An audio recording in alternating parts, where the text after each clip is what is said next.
Alright, ladies and gentlemen, it's time to get started with today's session of Hunter x Hunter. Sorry for taking so long. I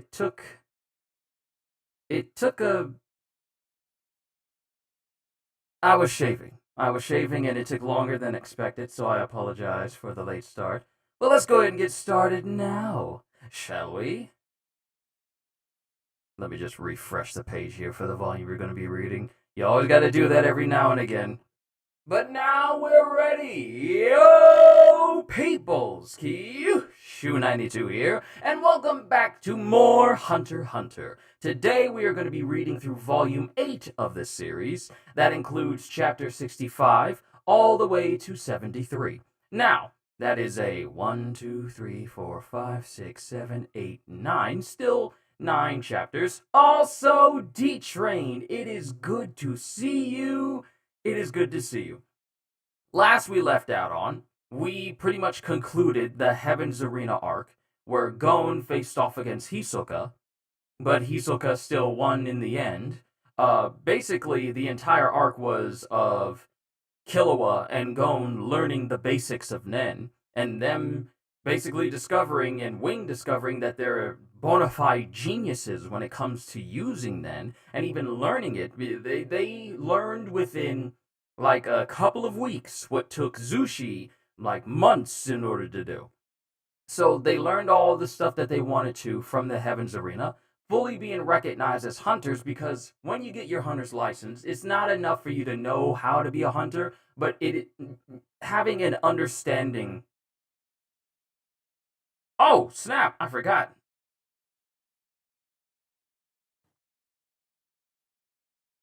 I completely forgot that I hit my button. Sorry about that, Andrew and D-Tray. But yeah, I completely forgot that I had my voice modulator set to mechanical for some reason. And I hit the button earlier this morning and it completely slipped my mind that I did that. But, hold on. A sneeze is coming on.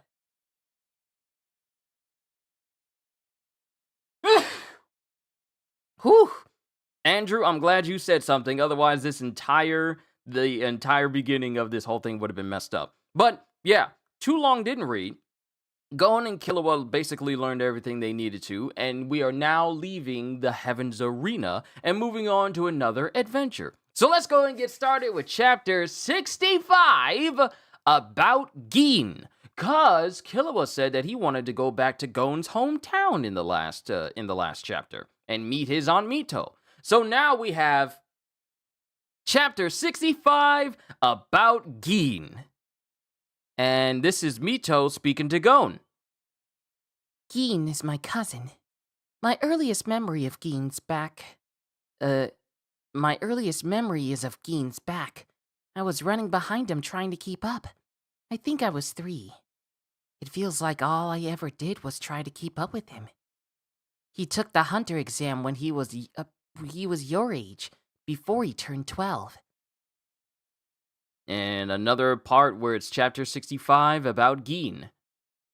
And I think we're getting a flashback. A hunter? Yeah. You're leaving? But why? There's something I want. And I think this is a young Ging. A young Ging freaks back then. And Gon is just listening to this story. Thought the robot voice was intentional? No, that was a me mistake. But thank you, Andrew, once again. And also, I'm glad you were able to tune in live while I'm reading this. But this is Gon listening to Mito. He wouldn't tell me what it was, and we had a fight. Well, I was the only one yelling. He left before I could see him again. And then we have the elderly lady, either the grandma coming in or the lady that lives with Aunt Mito going. Ging is the only son of my eldest son. Mito is the only daughter of my second son. It was Mito's parents who died in an accident. And she's bringing in some drinks as well. Water!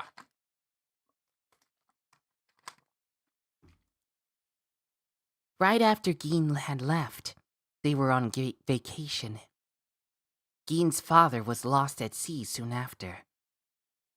Oh, It all started to go wrong when he left. Hey, Kyushu Volume 8 begins with chapter... Does Volume 8 begin with chapter 64? No. Because I looked at the list. I looked at the chapter list, because I'm going by Viz. I'm going by Shonen Jump. And... Oh, snap. Sorry. How did I get that mixed up? Sorry, we're starting again. We're starting again. This is where I'm supposed to be. Wow, I completely... Andrew, once again, coming in for the save. Once again, thank you. I may need to chop that whole section out. Thank you. Thank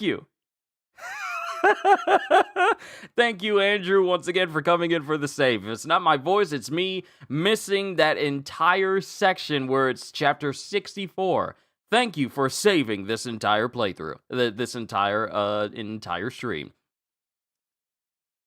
We left the Heavens Arena.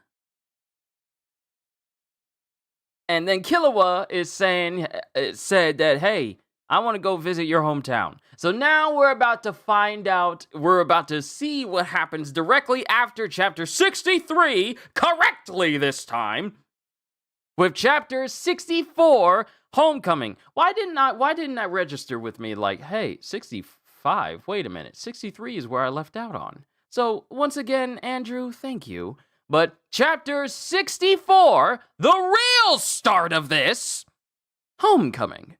And we go and we look at Gon's village, which is basically the village that is essentially on this giant whale-shaped mound. And we have Mito outside, and she's doing laundry. Aunt Mito! Gon? And then Gon runs up on Killua. Gon is running up to her while Killua is just chilling in the back. Chapter 64, Homecoming. You should have told me you were coming home. I don't have anything ready. Whatever is fine. No, it's not. You brought a friend. Don't mind me. You haven't called once since you passed. We were worried. Want me to help? No, just sit down. Actually, go take a bath first and give me all your laundry. Okay, later. Now! Before I count to 10. 1... Is she always like this? Pretty much. And it has food. It has food in front of both Killua and Gon. Thank you once again, Andrew. Hopefully this won't trip people up too much. If need be, I'll just chop it out. Let's eat! And there's a lot. Oh, I'm hungry now. But there's a lot of good food in front of Gon and Killua, and they're eating and conversating. And then Mito speaks up. So, how was the exam? It was really tough. Only 400 people got there, and only 7 of us passed. Take a look! This is my license! And Gon takes out his license and shows it to Mito. Yeah? Looks pretty ordinary. And then she starts messing with it and fiddling with it, and she starts bending it. Hey! Give it back! I was kidding. And while Killua and Gon are walking away from the house, Mito's watching them, but Killua's going, she wasn't. I know. Shall I pack you some food? We'll find stuff in the forest. And then we go to the forest, and it's just Killua and Gon. This is where I met Kite. Okay. So your fox bear pal lives around here? Yup, but I doubt we'd see him. The females hate human scent. His maid would get upset if he came to see me. Besides, the ruler of the forest can't be hanging out with people. He'd lose the respect of the other animals. We used to play here a lot. And it's essentially the same spot where the fox bear that Gon tamed and became friends with, that's the spot that we first started the series out on. And then something is flipping and flopping on it. Look. And it's a bunch of fish. And Killua says, he says welcome back. And then Gon and Killua just chill in this forest overnight, and they're just stargazing, just looking up at the stars. Hey, what's your plan now? Spandog is here. Gather information. Start looking for my dad at Yorknew. I bet there'd be lots of hunters there. I wonder what I should do. Huh? Stay! Go to I was about to say New York. Go to Yorknew with me. That's not what I meant. You're cool for having all these goals. I don't have a plan. I don't know what to do with my life. There's a list of things I don't want to do, like taking over their family business. I envy you. Killua? I like hanging out with you. What? Cut it out. And then Gon just genuinely just turns away and just looks at the stars. Whale Island is an outpost for fishermen far from their mainland homes. There are few permanent residents, and the only other kid was a little girl called Noko. I've always been homeschooled. You were the first friend I had who's around my age. I was stuck at home, too. I spent all my time learning how to kill people. You're my first friend ever. Do you have fun when you're with me? Well, sure. Then let's stay together. Let's go out and see the world. It'll be a journey for me to find my dad and for you to find what you want to do. It'll be fun. And then Killua's just kind of glancing at Gon. Yeah, not too shabby. So will you? Guess I'll go along with you until I find something else to do. Until I find something to do. Okay. Oh, wait. Huh? You never mention your mom. What does she do? And then Gon doesn't say anything, and then he goes, I feel it's even harder to ask about my biological mom. Aunt Mito has raised me like her own, so I feel bad asking her. I guess. If I hadn't met Kite, I might not have tried to find out about my dad either. I think you'd have ended up being a hunter anyway. I was told my parents died in a car accident, but when I found out my dad is alive, I kinda assumed my mom was the one who really died, who's really dead. That's pretty harsh. Well, my real mom will always be Aunt Mito. There's nobody else, so I don't need to ask. I see. I wish I had a mom like Aunt Mito. She nags a bit, but she's awesome.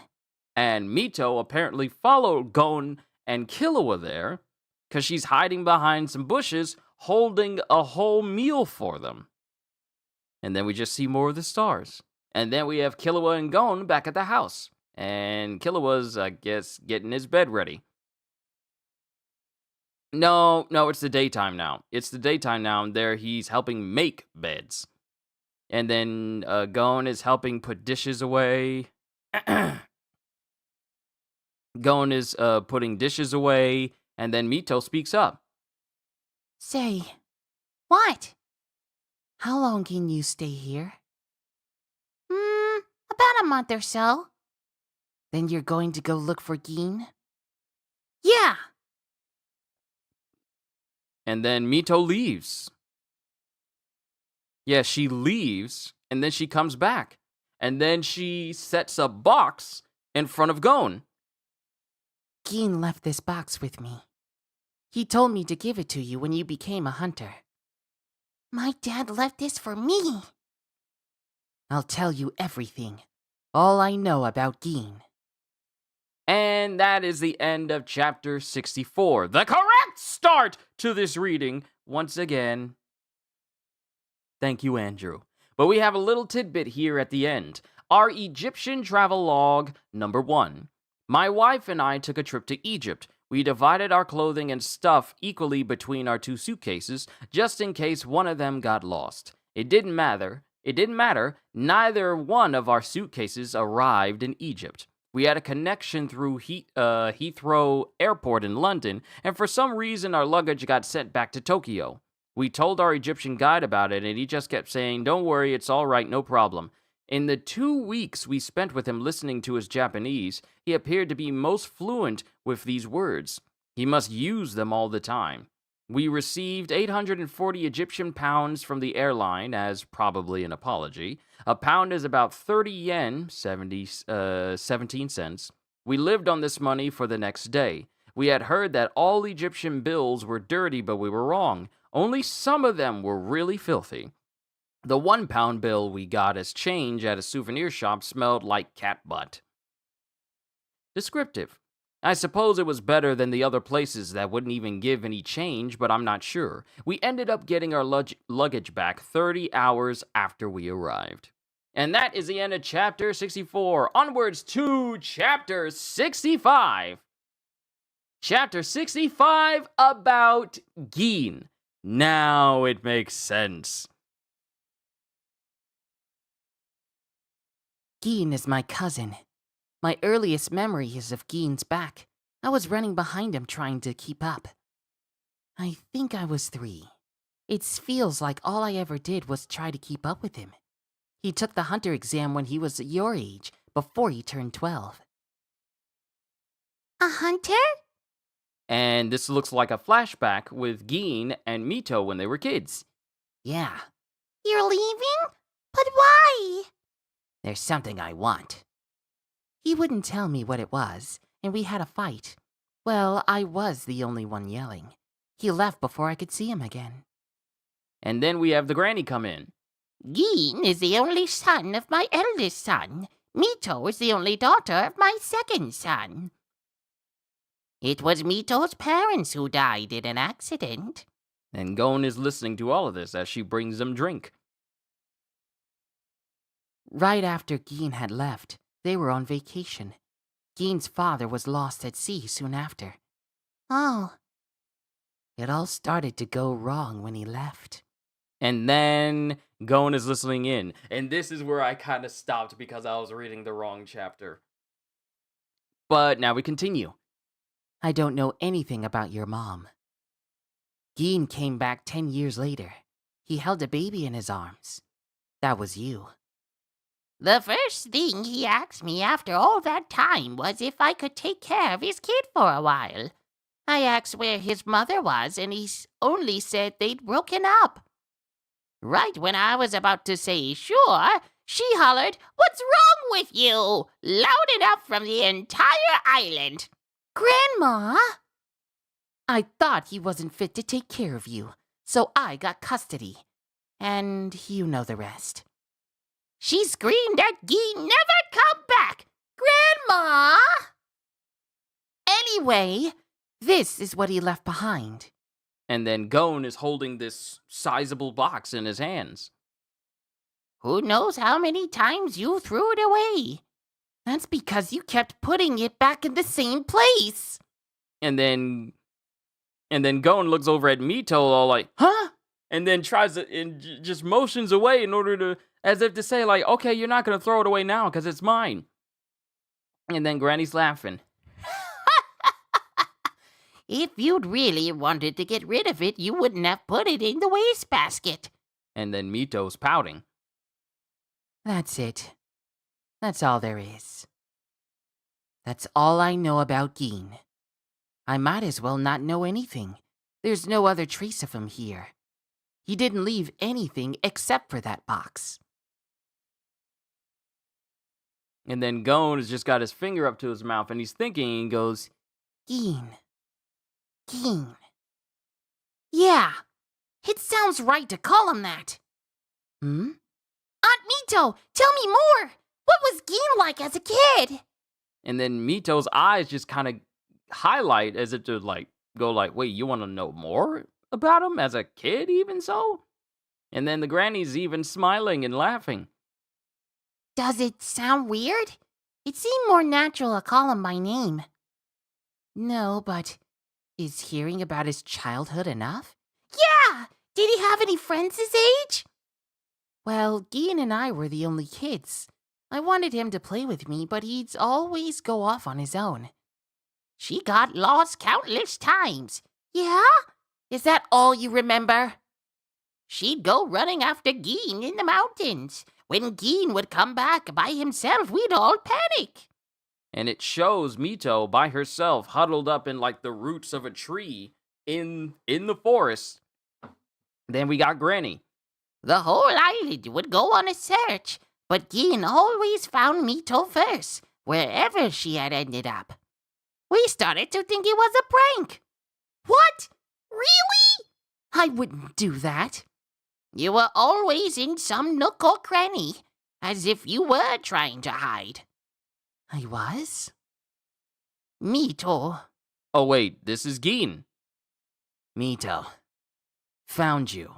And the roots that she was hiding in is literally in the side of a coastal cliff. So she climbed down in there. But it shows Ging as a kid, and he immediately found her. Come on, let's go home. Okay. And then we cut back to Mito, whose face is drawn to be way more detailed than before, even showing her lips having a highlight on it as if she has lipstick on. And she's just thinking, was that how it was? And then Gon is smiling. Oh, there was one time we went out on a boat. Yeah? And then it cuts back to Killua, and he's just fast asleep. Now it's morning time. I see. So this is the box. Huh? How do you open this thing? And Killua's looking at it. And then Gon goes, I tried, but I couldn't get it open. Can I use force? Yeah, I tried that too. And then Killua actually starts to put effort into it to try and crack open the box, but even with all of his strength, the box doesn't even show any signs of budging whatsoever.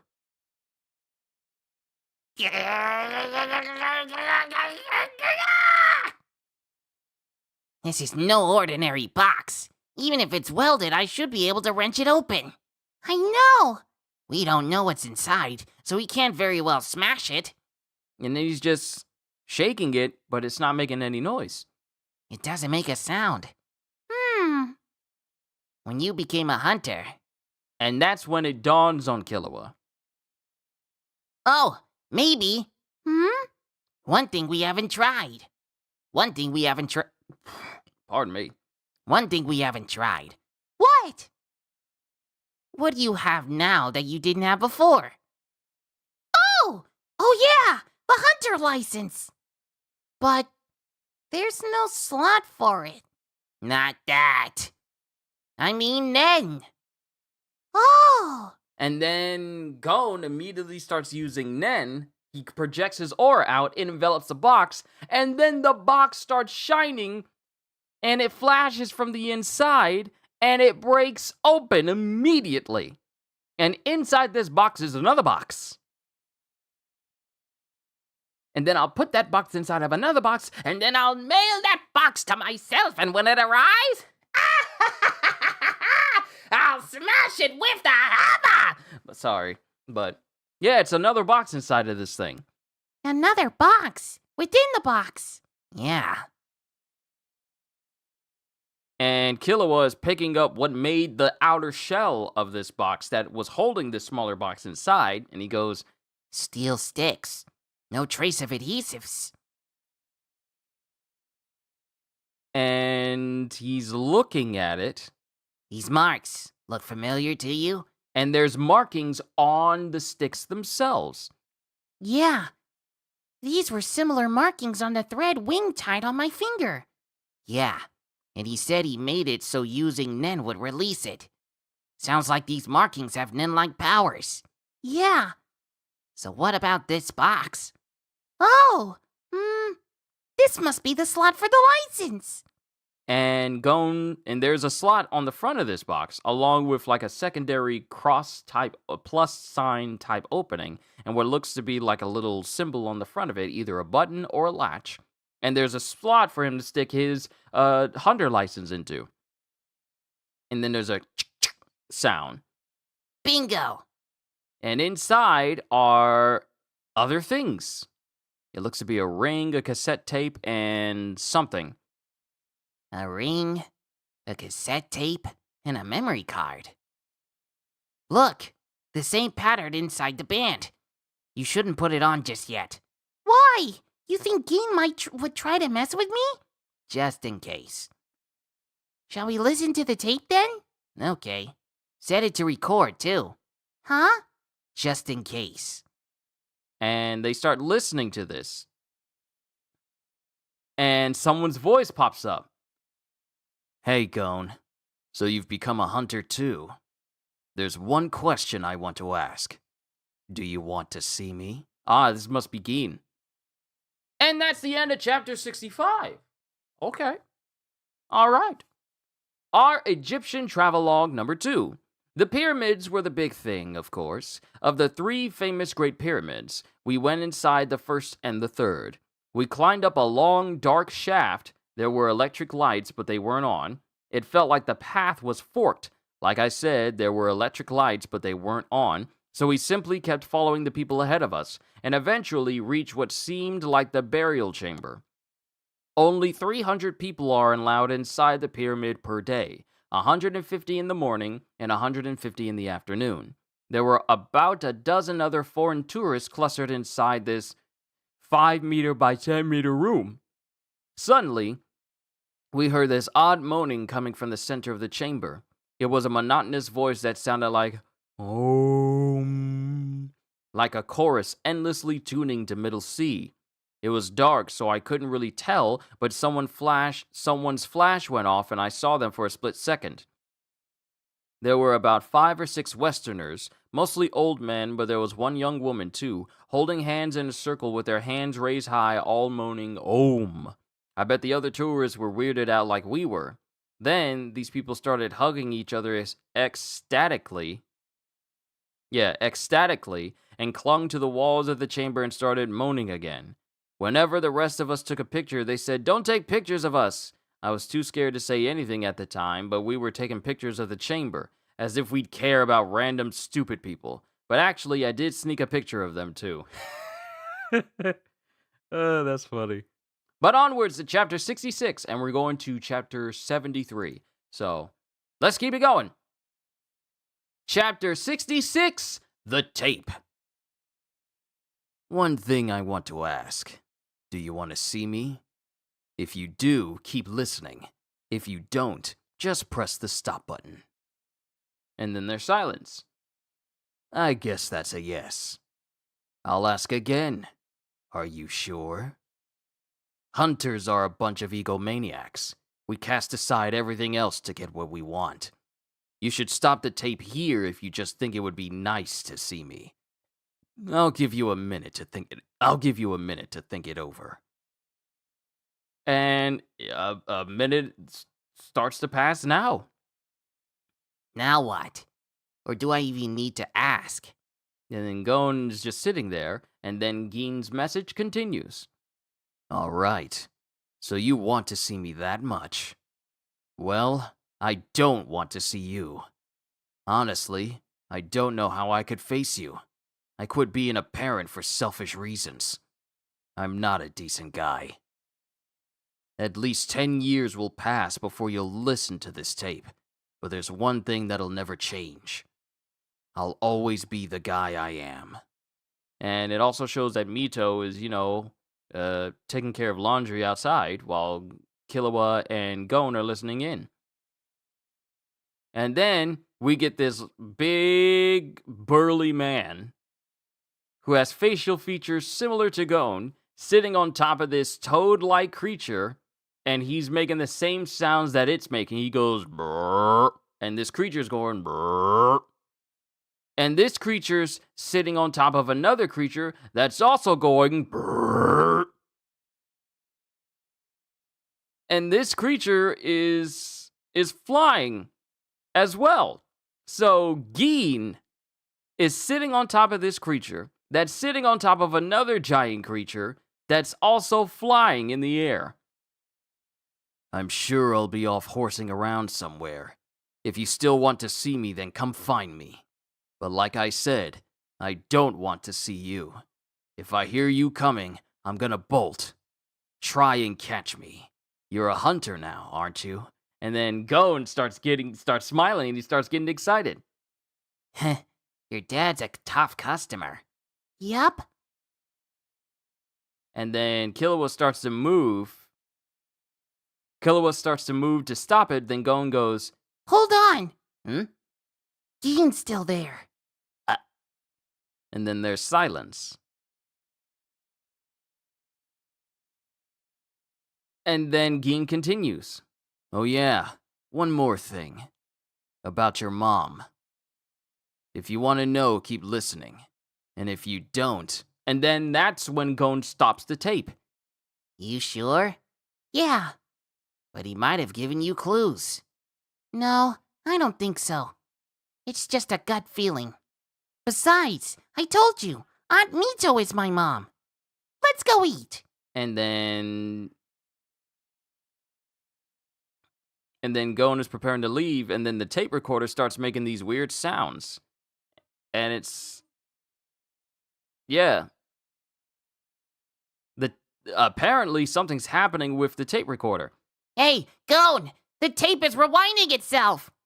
And then both Gon and Killua activate their auras, and then the stereo apparently has an aura too.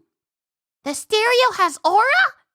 It's Nen. That's what's rewinding it. Right now? From where? How could that be? 10 years ago, he imbued it with Nen so that it would rewind when you stop the tape. Why? Who knows? And then, because of what apparently Ging did to this tape recorder, it hits a button on it and it starts recording. Now it's recording! I get it! He's trying to erase his own voice! I can't stop it! But I unplugged it! Sorry, Gon. Huh? I gotta trash it! And Killua hits it, but nothing happens to it because this tape recorder is protected by Nen. Ah! It's no use! The Nen is protecting it! And then time passes, and then the recording replays everything that they said. Now it's recording! I get it. He's trying to erase... And then the sounds of Killua hitting this thing. It's no use. The Nen is... Ah, the backup tape was erased too. Why do you have to do this? He probably wanted to cover his tracks. Voice can yield quite a lot of data. Height, weight, age, facial shape, chronic illness, psych profile, background noise can give clues to the recording location. But this is a precaution against something else. Huh? Nen abilities. What if Nen allows someone to analyze stuff a machine can't? What if that's the ability they chose? I see. I see. Lots to keep in mind. Yep. 1 down, 2 to go. So the tape for the tape recorder, that's 1 item down. We have the memory card, and we have the ring next. Deal with the ring later. Let's check out this memory card. It's smaller than usual. Does it have exclusive hardware? Huh? You've never seen a JS? This is a memory card for a game console. It's called the Joy Station. That doesn't sound like anything that I know. Speaking of which, Borderlands 4 just had an update. We will be playing after lunch. I can't wait until Friday. It's called the Joy Station. And that's the end of chapter 66. We have another Egyptian travelogue. I have a bit of a sad, frustrating memory about the movie Death on the Nile. I was in grade school when it came out in theaters, and I went to see it with a friend and his father. Movies used to be shown as double features at the time, and the one was also shown along with some other, this one. And this one was also shown. I can't read. I need water. I can't read! My bad. And this one was also shown along with some other mystery movie. Death on the Nile was the one I really wanted to see. When we got to our seats, the ending credits for Nile were just finishing up. I sat through the other forgettable movie, and Nile finally began. but in a few minutes, my friend's dad got up and told us we had to leave. There was an early scene in which the engaged couple was making out, and he didn't like it. He said, "This movie isn't appropriate for kids." I felt like we had wasted our money, but I couldn't argue against an adult. Since we had no concept of video at the time, I had to wait until it was shown on TV. It didn't happen. I rented the video as soon as I moved to Tokyo, but the tape didn't contain the ending credits. That song was what I really wanted to hear. So, my wife and I had breakfast at the Old Cataract Hotel where the movie took place, and we got into a Nile mood. We watched the movie again right after we got back. Here were our comments. Yo, Ravi. Yo, you're busy or you'll watch the VOD later? Hey, it's all good. As long as you're able to view it, which shouldn't really be a problem from my end, obviously. But thank you for stopping by, Ravi, and thank you for being a member. Let's see. So my wife and I had breakfast at the Old Cataract Hotel where the movie took place, and we got into a Nile mood. We watched the movie again right after we got back. Here were our comments. There's nobody around the pyramids besides the main characters. Hey, this isn't Cairo. They got to climb the pyramid. Lucky jerks. I don't remember all these deaths. I'd forgotten the whole movie. Man, I wish we could go there again. We also rented The Mummy. The internal organs are taken out and placed in vases, in the process of making a mummy. Mummy, what is going on with me in words right now? I said vassals. I said money. The internal organs are taken out and placed in vases in the process of making a mummy. There are 4 vases to a set, see figure 1, but there were 5 in the movie. We thought there was a deliberate reason for it, so we kept expecting the issue to come up. Turns out it was simply an error. I did fall asleep in the middle, so I can't be sure. But yeah, that's the end of Chapter 66. Onwards to Chapter 67. Chapter 67, The Flesh Collector's Mansion, Part 1. Now, give me a sec. Let me just properly double check and make sure that 73 is the end of this volume. It is. Okay. I just had to double check. I like to make sure. Chapter 67, The Flesh Collector's Mansion, Part 1. See, with a title like that, I already feel uneasy. The Flesh Collector's Mansion? Why you got a mansion, Flesh Collector? How do you get a title like that and also a mansion, huh? But we're cutting to Kurapika. And Kurapika is at this mansion. This is Kurapika. The employment agency referred me. And the big gate for this mansion opens up, and then Kurapika is making his way towards the mansion while these guard dog Dobermans are all growling at him and they're slowly following him. And then we get this old dude with a long plowed face, long wrinkles, and a very long lip that comes all the way down here, with a big old mustache. Welcome, please follow me. And Kurapika's following through the house. Please wait in here. And it is seems like a sitting room where a whole bunch of people are just chilling. We got 5 people who are in here on top of Kurapika. And then we cut back in time. Okay, you make the grade. And this is back to the chick who was talking to Kurapika like 2 volumes ago, going, "Hey, can you see this next to me?" And she was using Nen, but Kurapika couldn't see it at all. Now he's back. I'm surprised you learned that in just 6 months. You remember me? Of course, I get few visitors. Only 1 person since you were here last. This agency is harder to find than you think. So, what kind of employer are you looking for? Someone with strong ties to the York New Auction. It doesn't matter what the job entails. Clients with authority have strict requirements. I can't imagine they'd hire someone with no experience. Okay, I have 3 who will hire based on an interview. The job offers include personal protection. First, a handgun buff, seeking the Miss 8 limited edition bull snake, model S55 number 001. Second, an antiques collector seeking Roto memorial plates from 1655 and 1657. Third, a flesh collector seeking a mint-condition hide with a full-body tattoo of a rising dragon, the head of a child with jelly syndrome, etc. Nasty hobby, huh? So which one do you want? And apparently, Karapika chose the one with the flesh collector. And then we get the butler who goes, "Thank you for waiting. Welcome to the contract briefing."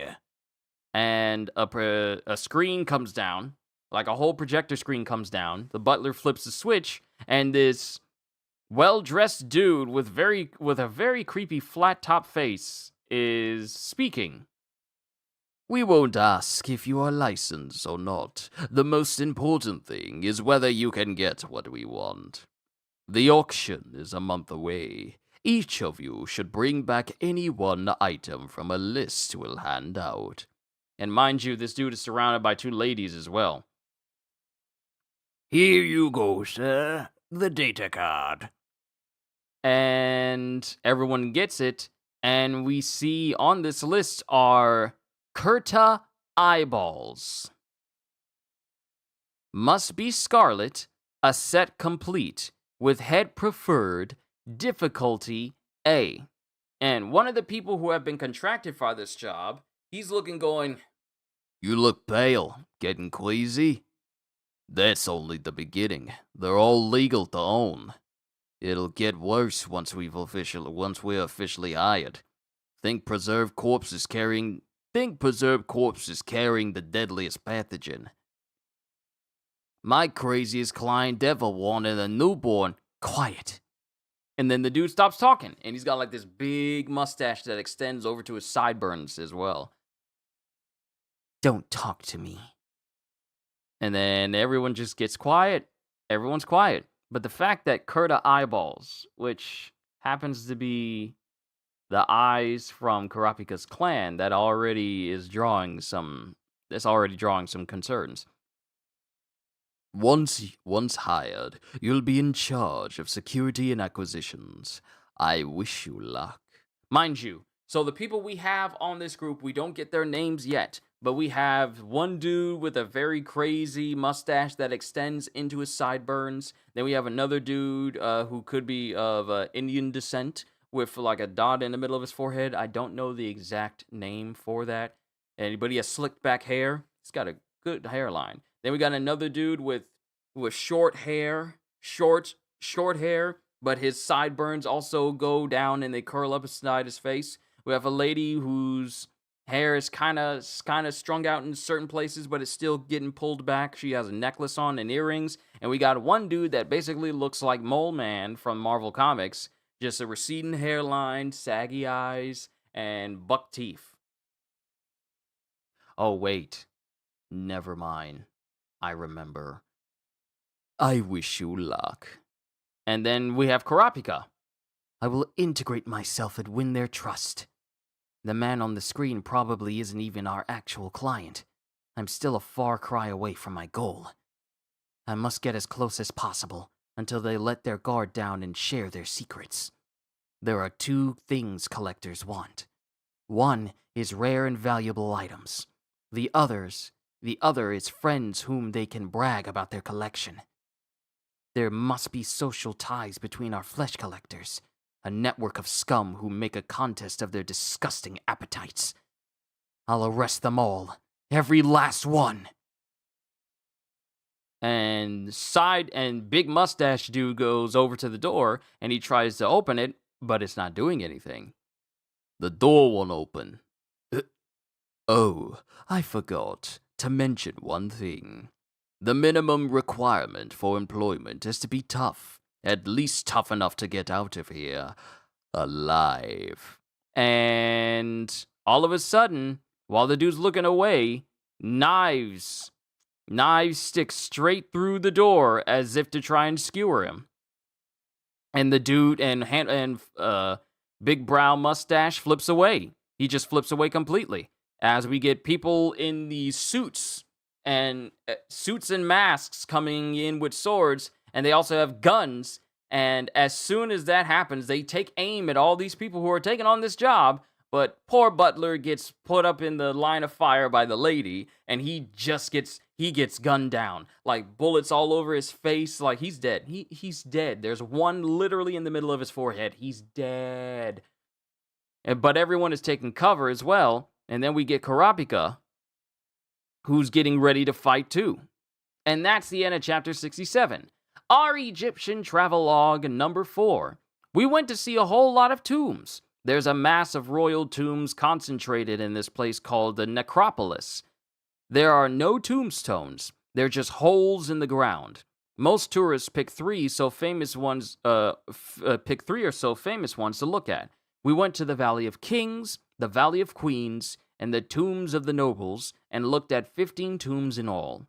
Our guide probably wondered why we'd want to see all these things that looked basically the same. That's what we thought too, until we got there. They really are different. This might be a disrespectful reaction towards someone's grave, but I might say they were highly intriguing, and they were bright. It could have been the lights, but the decorated walls were very vivid. I couldn't feel any negative impressions of death. I'm not sure if that's because of their firm belief in resurrection. The interiors of the tombs were highly personalized. Sorry, eye itches. And we never tired of looking at them. There were some tombs with layouts that I would like for my own house. What we found surprising was how small King Tutankhamun's tomb was. He became famous because so many treasures were found in his tomb untouched, but we were able to see for ourselves that he was comparatively weak in power as a pharaoh. If some other pharaoh's tomb had been discovered unscathed, the name Tutankhamun would have been relegated to a corner of a brochure. Yet it was still amazing. The sheer number of burial accessories displayed at the Egyptian Museum was mind-boggling. We can't even imagine the jewels that had been stolen from the other pharaohs' tombs. There is no way to know. But onwards to chapter 68. Chapter 68, The Flesh Collector's Mansion. And it cuts to Kurapika, who's swinging his hand out, and all those rings that he has on his hands that are connected to chains, he starts infusing them immediately with Nen. And we cut to all the other people that were hired for this job. They're watching all this about to happen. Butler's still dead, blood spewing out from his gunshot wounds, and the masked assailants are shooting them, and then Kurapika goes, "The guiding ring finger." And using just his ring finger, he uses it with Nen, and he whips his finger around because his ring finger, the chains themselves are connected to like weights that are up his sleeve. And the chain that's connected to his ring finger, he slings around using Nen, and he manages to catch every single bullet within the space between the chains. You stop bullets with a chain? And then he drops all the bullets in front of him. Such a power move. Then the masked assailants with swords, they try to rush Kurapika, and he just dodges out of the way of all of them. And when they try to stab him, he jumps high up to the top of the stairs. And they're all just looking at him. 3 with guns, 6 with swords. And while he's thinking of this, other masked fighters try to come up behind him, but he jumps away. 2 more with swords upstairs. And he jumps across to a chandelier that's across from the stairs. And we got the rest of the people who were hired for this job, with Mustache Dude going, "You may have snuck up on us, but your skills aren't much to speak of. I don't even need to use Nen." And he just casually punches one dude in the face. And he sends 2 dudes just flying with just one punch. I see. I get it now. And Kurapika is just watching all this go down, as everyone is defending themselves quite fine. He's the one. And Kurapika drops down, and it cuts to everyone paying attention to where Kurapika is going, and he jumps up next to the dude with the super curly sideburns. Call them off. I'll give you 3 seconds. 1, 2. Okay, I'll do it.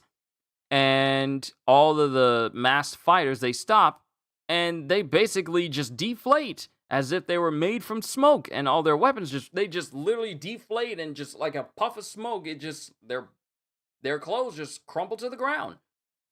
And everyone's looking confused. So, it was men. I could tell when I punched one of them. Their masses of aura shaped like men. So I didn't know it, but I didn't know it was his. And then Karapika is still holding on to the guy. How could you tell? You hid it well by keeping close to the others, but from above, it was obvious that you were the only one not getting attacked. I noticed an oddity when those two appeared upstairs. Even after I jumped away, and out of their reach, they pathetically kept swinging at me. They had probably been given the order to attack anyone closest to them. They could only take simple commands, and their skills were weak, but it was enough Nen to remotely control 11 masses of aura the size of a man. He's most likely an emitter. The amount of aura used would limit the range to 12 feet or so. He would have to be in this room. And then Mustache Dude just goes, Yes, you're correct. my name is Shach. His name is Shachmono Tochino. Oh, my name is Shachmono Tochino. I'm a hunter too, and an employee here. You're senior, basically. Now can you sheath your dagger? Don't take it personally.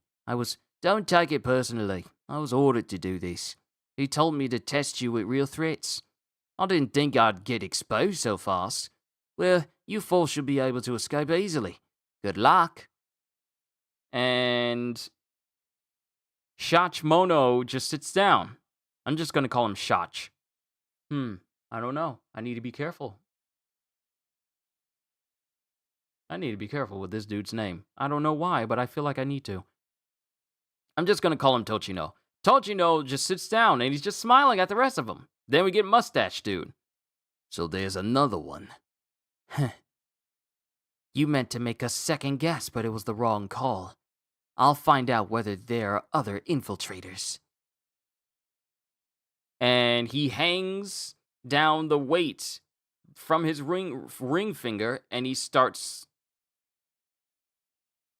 Well, actually, he's not even moving at all. Yeah, he's not even really moving at all. But it starts moving like a pendulum. And everyone's looking at him confused. There you are. You're the infiltrator. And we look past someone. Oh no, we go to the Indian dude. What? On what grounds? So your suede chain. So your chain suede. So what? It's called dowsing. Ha! And how is that proof? It's probably right. Your heart was pounding when you were pointed out. If it were a false charge, your heart would gradually beat faster and louder from the anxiety. But yours beat loudest at first, then the tone calmed down. The typical melody of a liar. Both of you. And the person with like the bald spot on their heads, they're just pointing, and they're making reference to this. And both the Indian dude and Tochino are looking confused. I don't know why I'm yawning. I had a full night's rest. This is what this thing is trying to get me. It's trying to get me to yawn as if I ain't trying to read. But then we get Mustache Dude going, if two of us five say so, it must be true. Hang on. What if there were 3 infiltrators in all? He's not an infiltrator either. Neither of you. I'm a woman, by the way. And so, just to confirm, the person that has the bald spot and the big buck teeth is a woman. We're wasting time. We won't come to a conclusion by arguing. All right. I'll end this discussion.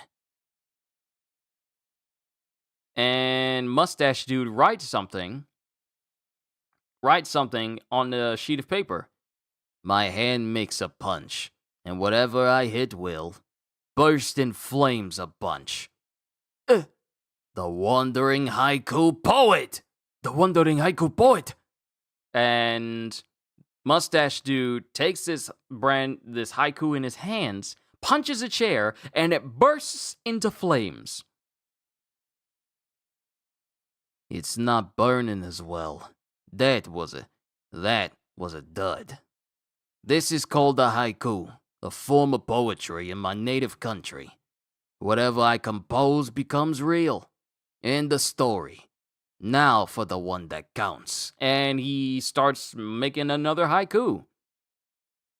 If you're a liar, your painful death will be swift in the trial by fire. Give me the truth, or else. Are you ready? And then it cuts to him approaching Karapika. Are you an infiltrator? No. Then it cuts to the woman saying, Nope. Nope. and then it cuts to the other bald-spotted woman going, No, I'm not. Are you an infiltrator? And he goes to Tochino. Yes, I am. And then it cuts to the Indian dude, and he's not saying anything. For your own good, I advise that you comply. Are you an infiltrator? Let's hear your answer. And then there's silence, and everyone is waiting for this dude's response. Fine. Yes, I am. You got me. Good job. My name is Squala. I don't have an official license, but I am a manipulator. I've already given out my orders. What kind of orders? If I told you, it wouldn't be a test. You can't torture it out of me. And then the woman with the stringy hair, the stringy strands, she walks up to him and just kisses him full on the mouth. 180-minute love slave. I'm also a manipulator. I make a manservant out of anyone from whom I steal a kiss. Well, come on. And she's literally stepping on this dude's face. There are way too many dudes who like that. But I'm just saying, step on me more. You're so shameful. And now it's on tape. Oh, tell me how you use your nen, or else I'll stop stepping on you. Whatever you say, I'm a lolly dog master.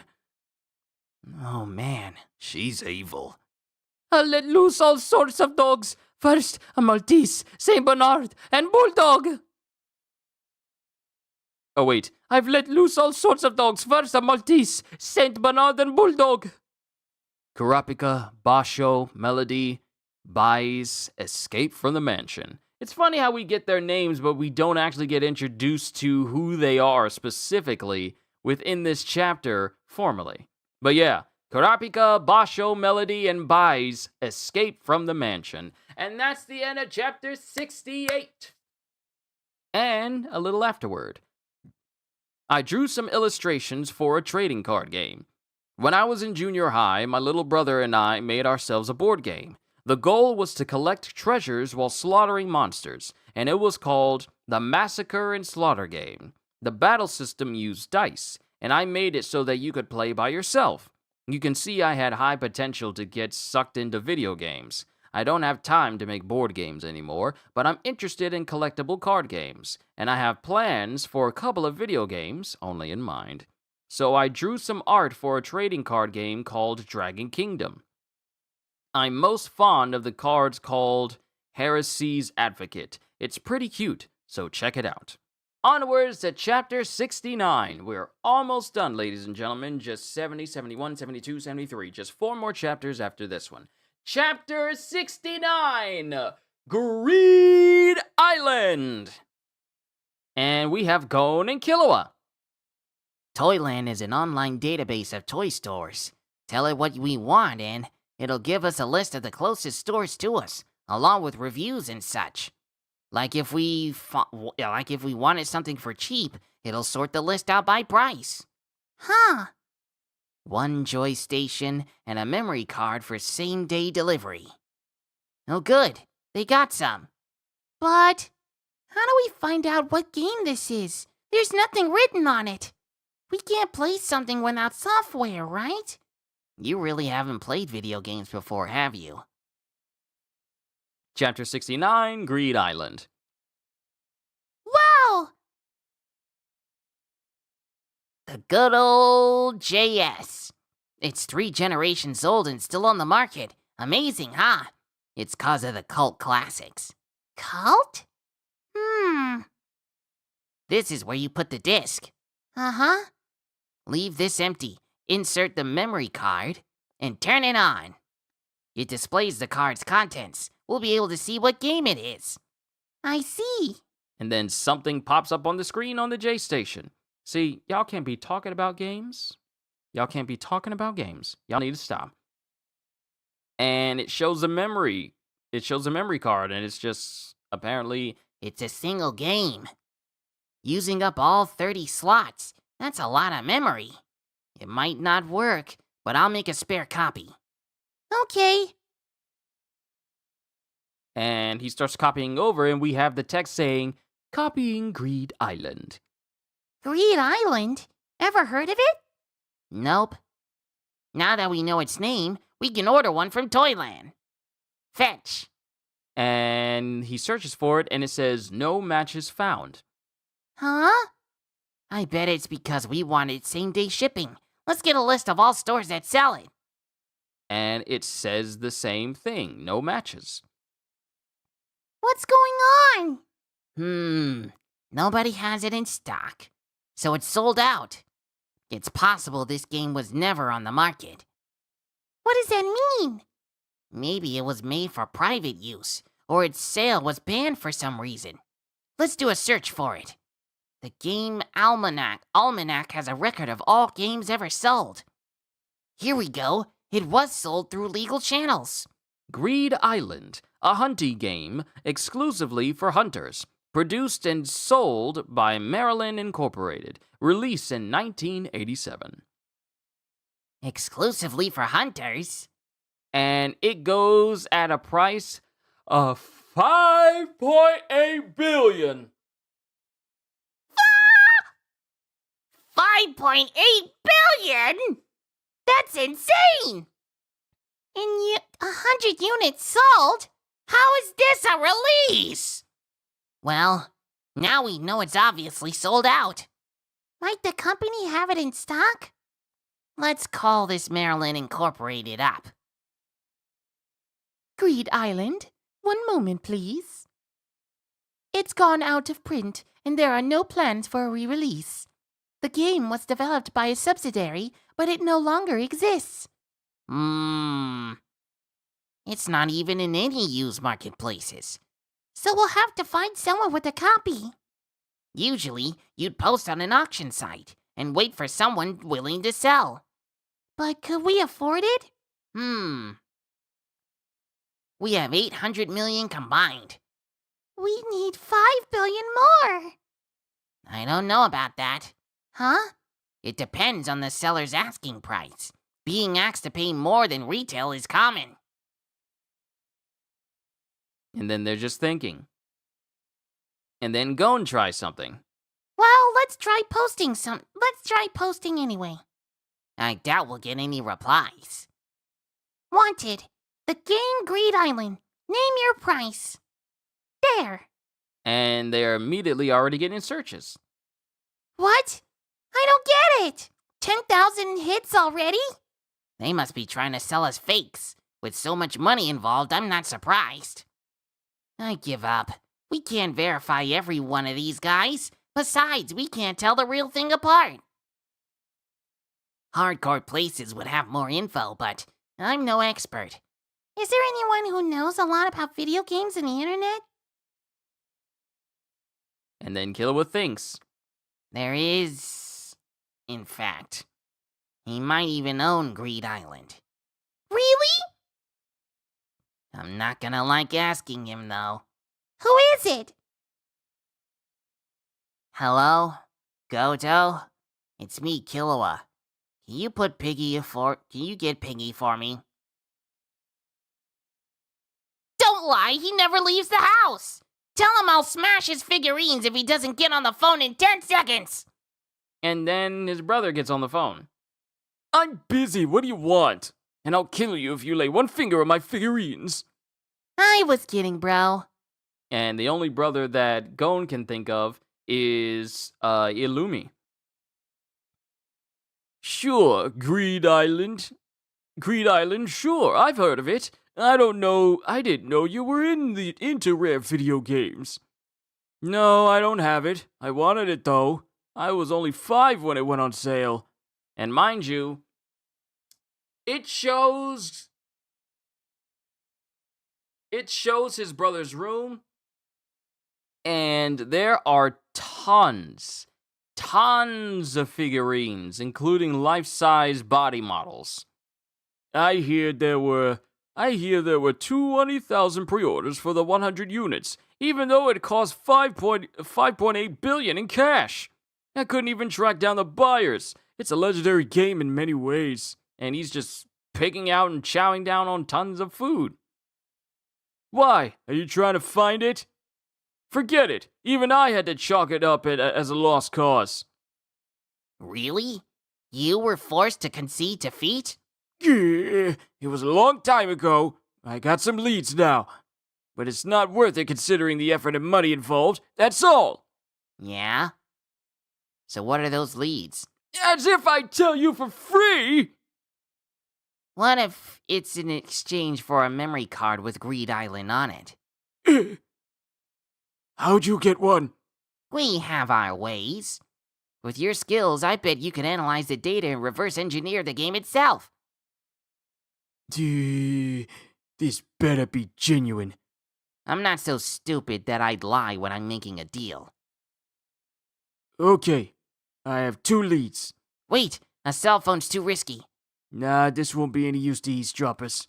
One is the Hunter's website. It's the top of the line info content and reliability. Precious loot unimaginable on regular sites comes and goes there. That's probably your best bet. I could hack into the site if I wanted to, but I don't want the net police and hacker hunters on my back. You need a hunter license to get access. I'll give you the URL once I receive the memory card. I thought Illumi told you not to take the exam. Doesn't matter. And the other one? Have you heard of the York New Auction? Yeah. There are rumors that up to several dozen discs will be auctioned off this year. Someone has been hoarding them all this time. But this could be a bum steer. Okay, I'll send the card our usual way. Sorry, I promised him the copy in exchange. I don't mind.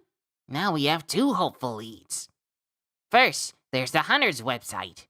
Oh yeah, we could use my license. Not here. If you use a home computer and your IP address gets out, thieves looking for the license will converge on the island. Oh, yeah. We should use public kiosks like at hotels or cafes. Either way, we can't get to it until we get the URL. The other is the York New Auction. My brother said it's only a rumor, but someone's auctioning off a bunch of discs this year. Could that be Ging? Maybe. It's starting to sound pretty plausible, isn't it? But either way, we need a heck of a lot of money. A legendary game worth billions. What kind of game could it possibly be? And then, Killua's brother immediately goes on the computer to try and get his own brand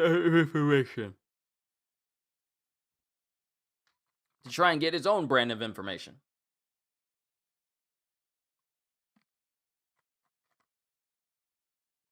And he looks up Greed Island. Greed Island, a hunting game exclusively for hunters released in 1987. Its price tag at 5.8 billion jenny is the highest ever for a video game. Yet there were 20,000 pre-orders for the 100 units produced. Greed Island has disappeared from the market since and is now only a topic of various rumors flying about the net. In 1988, a reward was offered by a Mr. Batera, at 17 billion jenny for the game itself, and 50 billion for a memory card with endgame data. Nobody has stepped forward, a fact that has spawned further urban legends. This reward still remains in effect. And his brother is just laughing to himself going, "Hey, very interesting. I'll bring this legend to an end myself." And he's just in this dude. Okay. So let me just go ahead and get this out of the way. If you own a computer and you own a laptop, you own a computer with a keyboard and everything, clean your desk. Keep your room clean. Let Asmongold be the example that you do not follow. Keep that room clean, because I don't want to see none of y'all have a roach just crawling up on your shirt and you just flick it off like it's nothing. Or you need a... You know what? We're not going to go down this road. We're not. Because I'm looking at this dude's room. I see extension cords all over the place. I see poor cord management all over the place. I see bags of chips and snacks and trash just all over the floor. Cans of soda across the table. I'm like, no. Nasty! Why'd you do that? I can't stand to look at this dude's room. But that's the end of chapter 69. Onwards to chapter 70. Chapter 70, To York New. Here's the URL. And we have Killua and Gon, because apparently he's got the URL of where to go. Then they go into a cafe called Hunter's Tavern. No, they go into a cafe and they go to the Hunter's website called Hunter's Tavern. Enter license number. Please swipe license. And then Gon swipes his license while they're in this tavern. Move the cursor around. There you go. What info do you want? The bartender is the contact man. So it's really like its own little separate gaming space, like a hub, like a gaming hub, but you're just navigating inside of this tavern to get info. Whoa! Lots of stuff. Check under games. Found it! Greed Island! Come on, baby. Greed Island, I'll take 20 million. Huh? 20 million Jenny is required for the information requested. Pay him? Yes or no? Guess nothing comes for free. No surprise. I'm losing my money sense. And they click it, they pay for it, and then the bartender speaks up. Okay, listen up. Greed Island is a game made by Nen users. He or they infused all 100 discs with Nen. The Nen activates when the game is started. The players are sucked into the game. They vanish. Gone. As long as the player stays alive in the game, the console will stay on, even when unplugged. It will stop when he dies. Oh wait, let me see here. I was reading across it. I can't even tell like which proper way am I supposed to be reading through this? Am I supposed to be reading it across going down or just like in a clockwise type circle? He or they infused all 100 discs with Nen. Their real motives are unclear. Are they specialists? The Nen activates when the game is started. There seems to be multiple creators. The players are sucked into the game. They vanish. Gone. One owner of the game gave testimony on condition of anonymity. As long as the player stays alive in the game, the console will stay on, even when unplugged. Only Nen users can play this game. I hired 50 hunters. 3 of them were licensed pros to try to beat the game. None of them came back. It will stop when he dies. They can return if they find a save point. None of them came back. None. And that gets their attention. Could this be true? It's on the Hunter's website. It's gotta be. Then they click more info, and it shows, as of August 14th, 7 units have been registered for the auction at York New City. Minimum bid, 8.9 billion Jenny. Way more than the 5.8 we just witnessed. 9 billion? It's been marked up! Could we take part in this too? Huh? You saw what it says. We've nowhere near being able to afford it. Not to buy, but to sell. Of course. Find loot to auction off ourselves. Who knows, maybe we could hit it big. Let's see how much we can make with 800 million seed money. Okay. And then Gon chimes that in, and it says, acquisition difficulty, G, easy. It's been called the legendary game, but only for the general public. Since it has started to show up in public auctions, the difficulty of finding one is ranked H, easiest, but acquisition was rated G overall considering the cost involved. With 100 units, there are too many for it to be classified as rare, since there are enough for 1 out of 6 currently existing professional hunters to own. This means if I can't get a hold of this, I have no hope of finding you, Ging. Well then.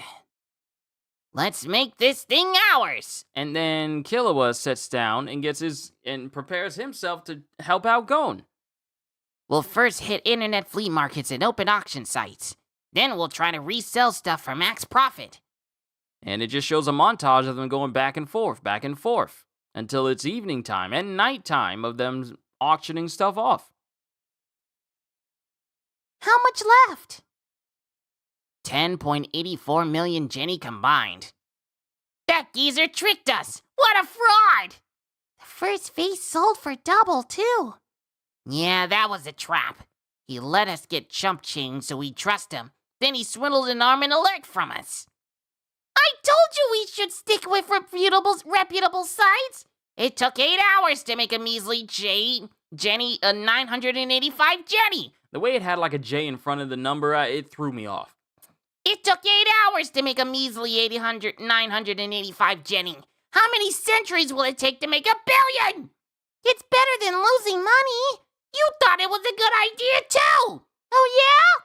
Yeah! Without substantial experience, making big purchases based on photographs is risky business. Caveat emptor. All right, let's see who can do this better. You'll be sorry. We have 2 weeks until the auction. Take 5.42 million each. Take 5.42 million each. Bring it on. And whoever has more money at 9 p.m. on August 31st wins. Fine. And if you lose? You do one thing the winner asks. You're on. I'll bury you in gold. Ready? Set. Go! And both Gon and Killua separate so they can see who can earn the most money. And then it cuts to Kurapika's group with Bacho, Baise, and Melody, along with Kurapika. A lock of celebrity hair with forensic COA. Mummified right arm from an Egypt Persian tomb? Egypt Persian. There's Persian, and Egyptian, but they just decided to mix it together. Mummified right arm from an Egypt Persian tomb. Skin from a patient with Dracoderma. A unicorn tribesman skull. Good. All 4 of you are now hired. I am Dalzolin, the head bodyguard. I look forward to working with you. You'll get to work right away. Your job will be to guard the boss on the way to your canoe. Deliver her safely to her hotel room. We'll go by private blimp to Lincoln Airport in the New York New suburbs. New York, I so want to say New York. So want to say it. We'll go by private blimp to Lincoln Airport in the York New suburbs. A 35-hour trip total. Then we'll drive to the hotel. A 90-minute drive. You newbies will be assigned to the outer formation. Any questions? Any idea who's after the boss? A stupid question. Let's just say there are too many to keep track. The boss is a VIP in the underside of society. I don't know if it's me reading, or it's because I had that sausage earlier this morning for breakfast. The boss is, I think it was a sausage. I think it was a breakfast sandwich I had this morning. The boss is a VIP in the underside of society. There are plenty of people who resent that. I'll rephrase the question. Who might actually act upon their grudge?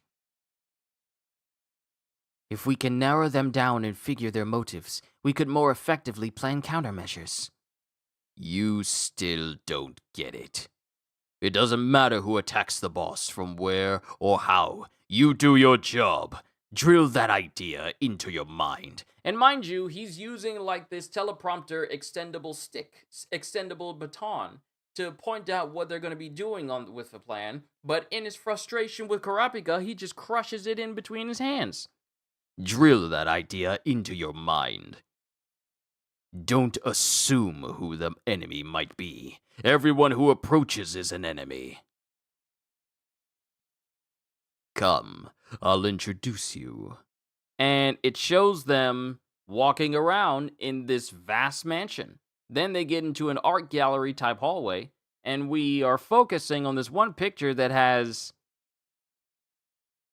what appears to be someone sticking out of the photo. Hey. What's that? And it's literally a person embedded in the photo. Like they're like out of the photo, but it looks like they're screaming in pain or horror. What's that? That used to be human. Our former colleague. He ignored what I said, made assumptions, and let himself be led astray, ultimately putting the team and the boss in danger. So we got rid of him. You four were hired in his place. Boss. And then we cut to a different section of the mansion. Boss, I have some new hires. And then someone says, come in. And it's a woman. Come in. And we enter into the room, and it's this really brightly lit room that's possibly colorful. I forget the exact colors of the anime, but there's drapes and curtains all within the area, and at the end is a woman sitting on her bed in like this big, what do you even call this bed where it has curtains all around it? There's a specific way to call that. I forgot which one it was. The day of the auction arrives. But this young woman, she's the boss. And that's the end of chapter 70. No afterword, just a picture of Killua's brother on the phone. Onwards to chapter 71. Almost there. Chapter 71, the auction begins. The annual Yorkno auction, the biggest auction in the world. Over a period of 10 days, tens of trillions of Jenny exchange hands in official auctions alone. An item bought for 10,000 one day could be sold for 100 million the next. One can literally get rich quick. There are thousands of auction houses, as well as a host of unauthorized auctions dealing solely in illegal goods. Chapter 71, the auction begins. Wow! Look at all the people!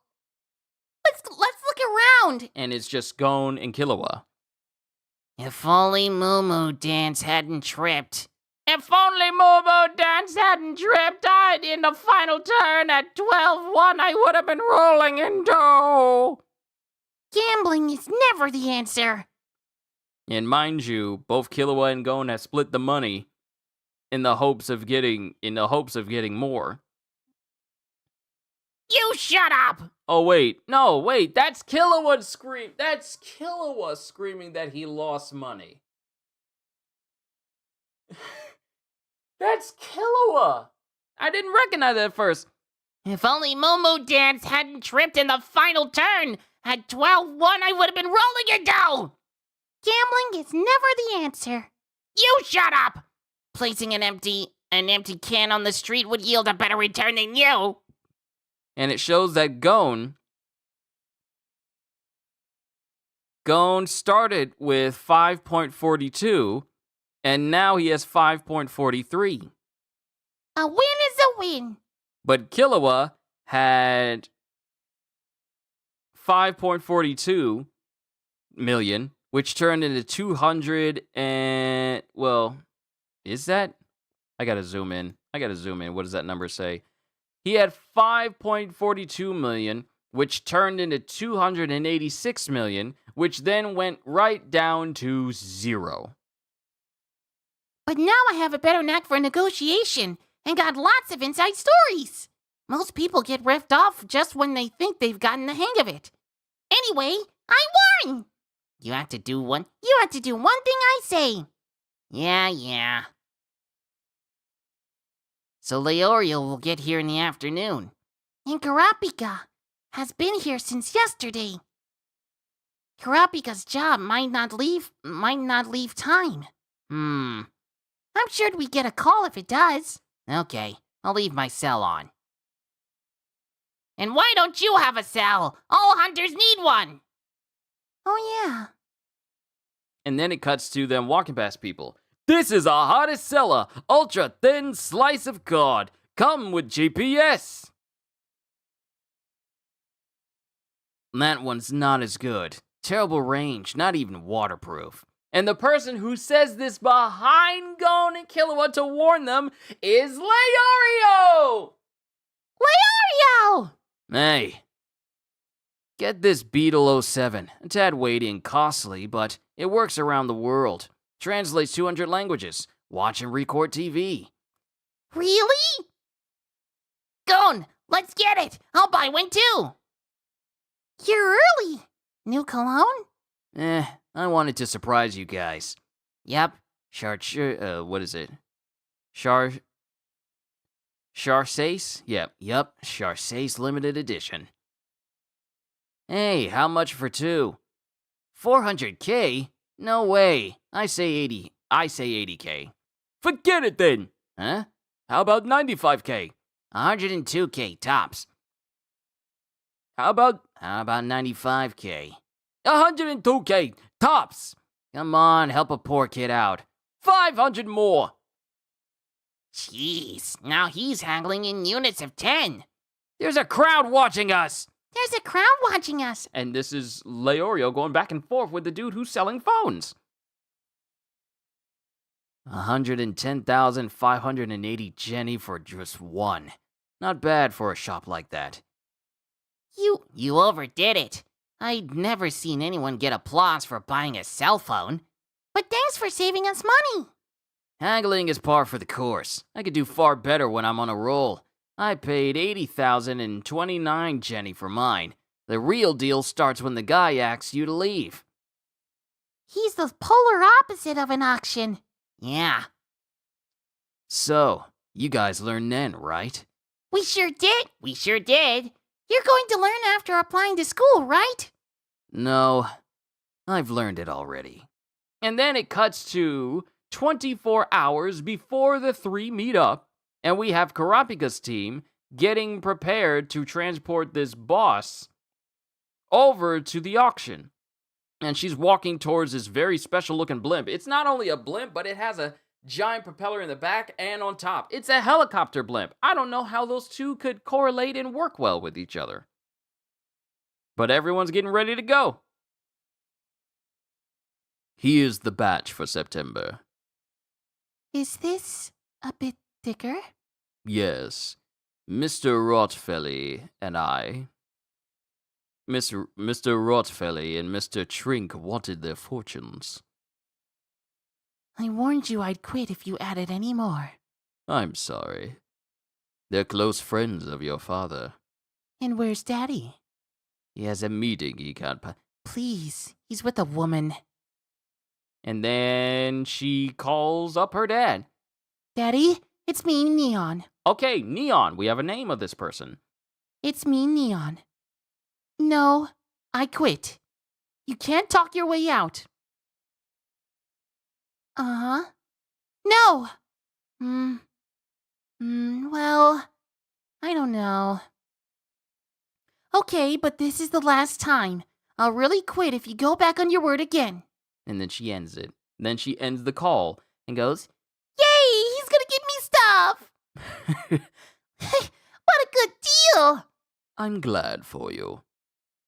That's settled, so I better get this over with. And she starts spinning a pencil around on her fingers while she's in the car. Lovely ghostwriter. Angelic auto writing. And she uses Nen, and it essentially becomes this creature as she starts writing on this piece of paper. And while she's scribbling all over it, she's dropping one piece in order to get herself like a brand new one. I hear she's an amazing fortune teller. She's got bigwig clients in the mafia through her dad. I bet it's the other way around. The father got his current status by exploiting her ability. That's why he's paranoid of losing her and retaliation from the people he has supplanted along the way. Hey, we were told not to assume. Just eliminate any and all threats. All done. All done. Very good, miss. The auction starts tomorrow at night, right? I want to go shopping until then. We'd be delighted to accompany you. And while they're driving, and it shows that on the opposite end of the road, there are a couple of people in this dust cloud.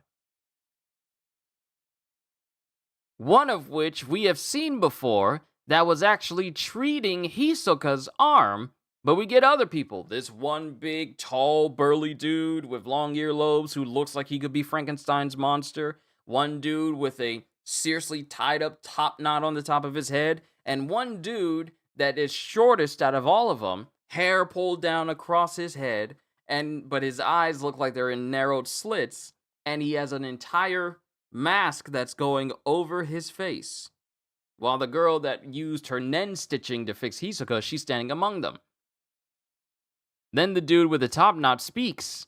How many years has it been since all 13 of us got together? 3 years, 2 months, but 2 people different this time. Number 4 and 8 replaced. Machi, are you sure? Machi, are you sure Hisoka is coming today? Who knows? Don't ask me. It was your job. I told him to come. I know like Hisoka. Why Crollo let him do as he want? 'Cause he's good. His bungee gum is well thought out. Are you implying Crollo afraid of Hisoka? Apologize. Tough to fight. I didn't say. Oh wait, his bungee gum is well thought out. Tough to fight. Are you implying Crollo afraid of Hisoka? Apologize. I didn't say that. You give him too much credit. That's the voice I'm going to use for him. You give him too much credit. Anyone can talk big, I guess. And then, while they're walking, it seems quiet. Then the big, hefty dude tries to fight the dude with the top knot, and they just start clashing with each other.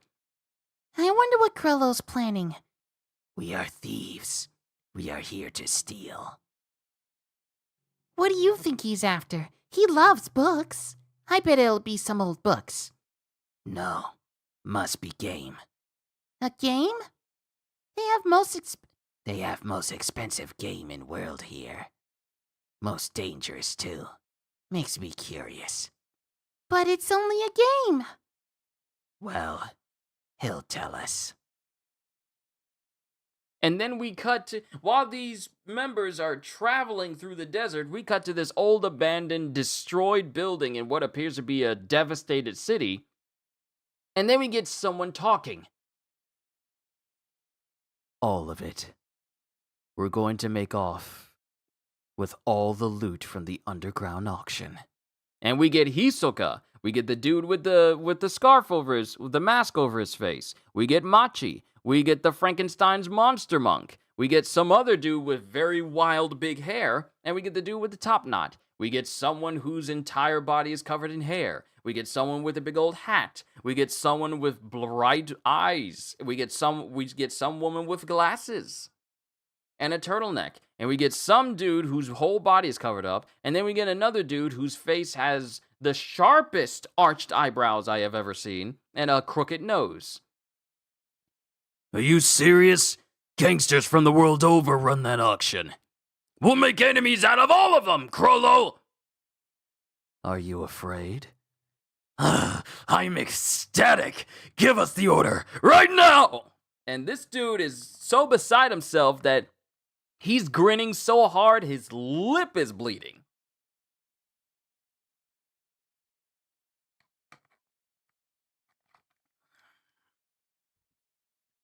I'm ecstatic. Give us the order right now. I give you permission to kill them all. Yeah! Kill anyone who gets in our way. And then we get the bodyguard. We get the bodyguard who's looking after Neon as he goes, I apologize for interrupting your vacation. There was something very troubling among Miss Neon's fortunes. And that's the end of chapter 71. Onwards to chapter 72. Chapter 72, September 1st, Part 1. Why? I traced the whole program. Why won't any events trigger? NPCs walk through walls, but I didn't make any mistakes. Did Kale trick me? No, he doesn't have the skills to forge a game, and he's not stupid enough to double-cross me. He was either tricked too, or this is real. If it's real, why won't it work? Should I hack into the Hunter site? And mind you, Kilo's brother is stuffing his face with chips because he doesn't understand what's going on. If only Illumi were here. I have to know. I have to find out its secret. Is it because it's only for hunters? I don't care how much I have to pay. And this dude has been racking his brain so much that he's kept himself secluded in his room for a while. He's all dirty, he's sweating, he's running. Mind you, he's fat, so him running might be a bit of a workout for him. Chapter 72, September 1st, Part 1. Savings balance of 12.7 billion. I prefer to have twice that to make sure I outbid others. Dad, let's make a deal. I'll kill 15 people, so loan me 15 billion. And he gets in his own little personal little balloon. Autopilot to Lingon Airport on. I think I was 10 when I last left the house. This is so serious for his brother that he's actually leaving home right now. Now we get narration. In the basement where prices rise, your bed shall be made with your brothers. Do not descend stairs you never climbed. In numbers, do not compete with others. Ooh, I kind of like that. There are the first 4 lines. 3 poems begin this way. So 4 clients got the same fortune. The common element between them is that they plan to participate in the underground auction this year. So their lives will be in danger if they go. Yes. From past data, words related to sleep allude to illness or death. All right. Send those fortunes to the clients at once. Yes, sir. And one more thing. Miss Neon isn't aware of what she writes, and she can't tell her own fortune. Do you still want to let her go to the auction? No! Bring her home at once! But she's been looking forward to this. If we try to talk her out of it, it will backfire. Once she erupts in anger, it'll be beyond our control. All right. Just don't take her there. Get whatever she wants, spare no expense. You must bid for the items yourselves. And then it cuts to Kurapika while he's amongst all the people he's working with, including the bodyguard. You did your job well today. Now, our next assignment. You will bid on the following items at the underground auction. Money is no object. You will get them. The mummy of Princess Coco. Tissues used by Son Lemarque, actor. Kurta eyeballs, aka Scarlet Eyes. That is all. And Kurapika can only think about the eyes of the members of his clan. And it shows a screen, it has shows a slide of these scarlet eyes that they want for the auction. We've got a tip that someone may attack the auction. Take proper steps to meet any unexpected situation, but getting the items is your top priority. At 9 p.m. tonight, the mummy will go up for auction at the cemetery building. Yevlenkov, Tokino, buys. You will be in charge. I had such a trouble with his name, Tokino. Tokchino, buys. You'll be in charge of the bidding. Just the 3 of them? Buyers can only enter in groups of 3. Weapons, communications, and recording devices are not allowed. The Mafia is in charge of the underground auctions and assumes full responsibility for building security. Thus, problems have been rare. One wrong move and the world's Mafia will hunt you down. It's all based on trust in there. There are no surveillance cameras. Forget all rivalry. If something does happen, your world will mean as much as sworn testimony in a court of law. Impression is important. Don't even cause a minor disturbance. Refrain from talking to anybody else.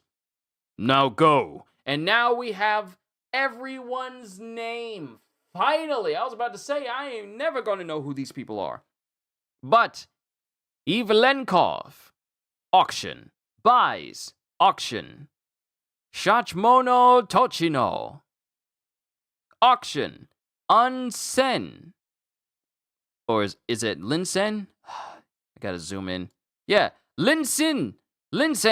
Rear entrance surveillance.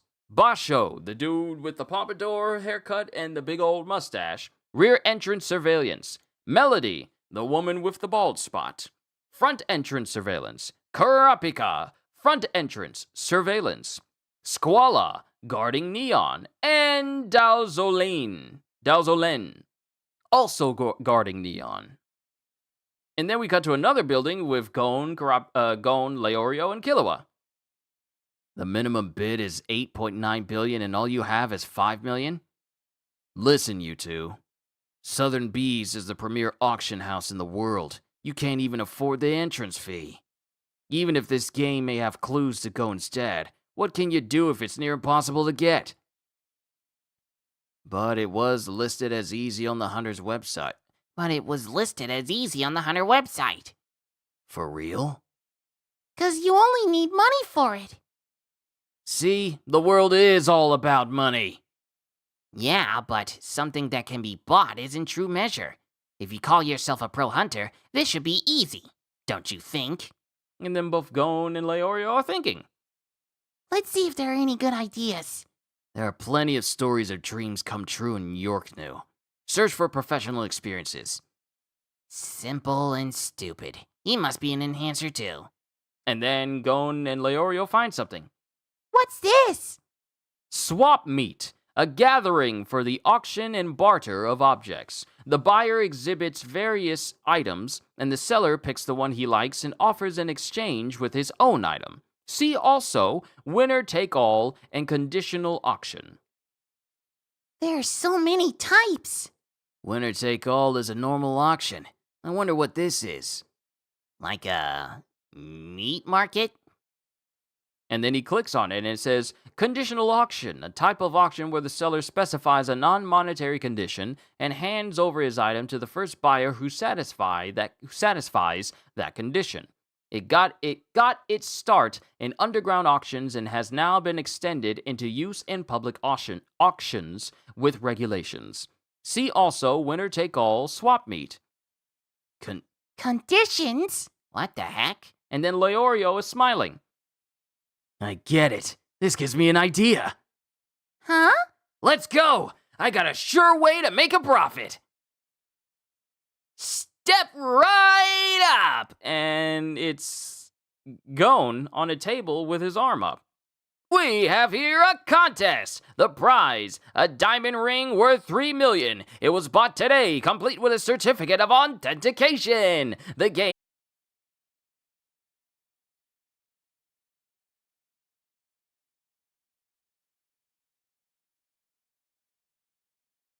Alright, we ought to be good now.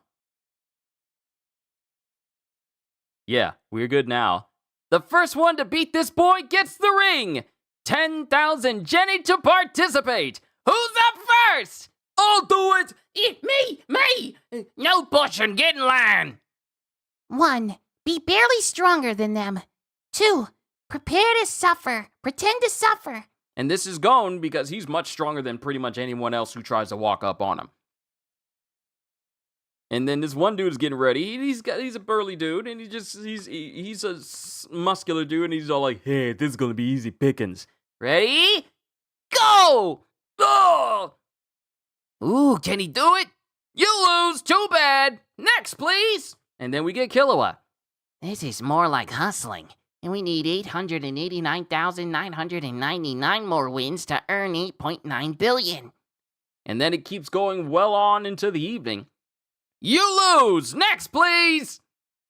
You lose! And people are arguing about like whether or not they can actually beat Gon. He's beaten 150 guys. How old is this kid? He must be close to his limit. He looks tired and sweaty. I hope he doesn't lose until it's my turn.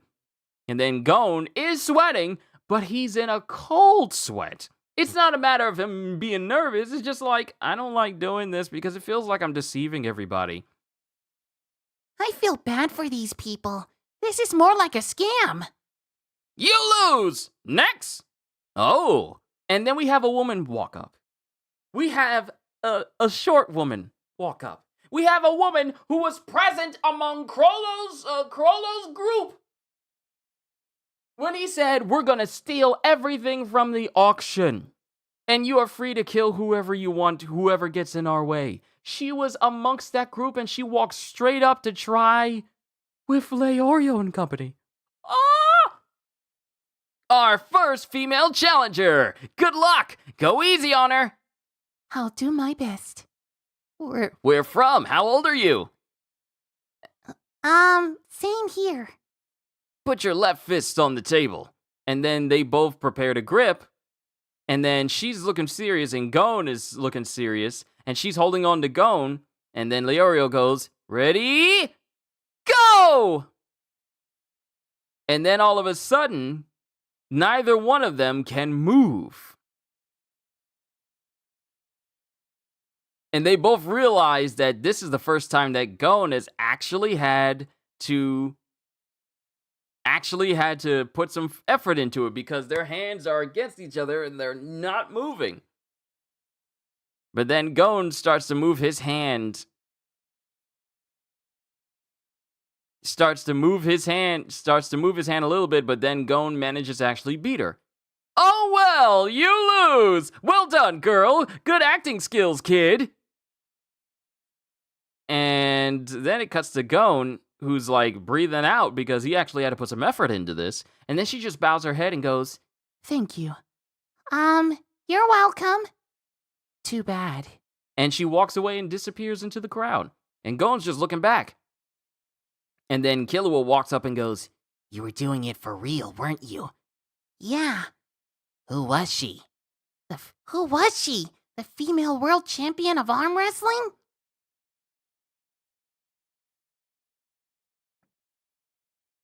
And then she meets up with the troop again. Well, she meets up with this group again.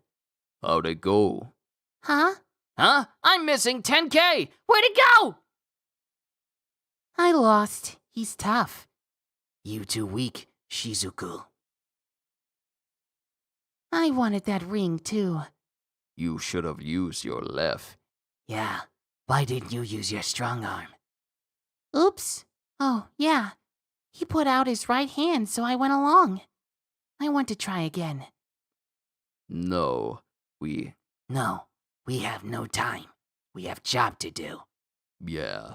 Besides, buying and bidding are against our ways.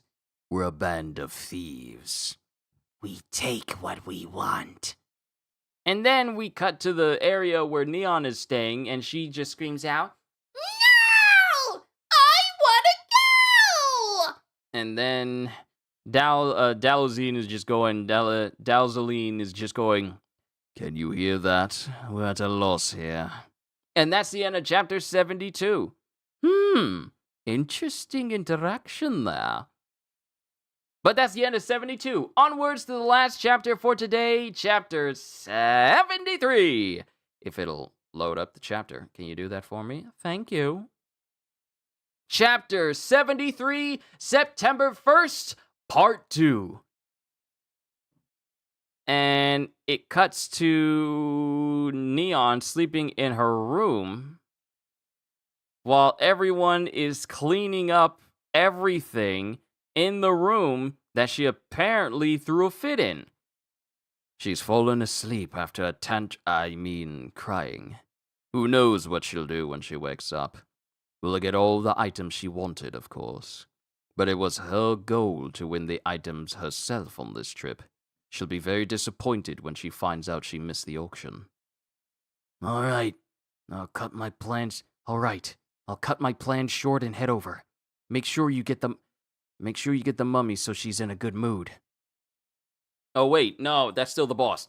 Alright, I'll cut my plans short and head over. Make sure you get the mummy so she's in a good mood. Then Dalzolin ends the call. Whew. It's me. How do things look? No change on our end. All clear.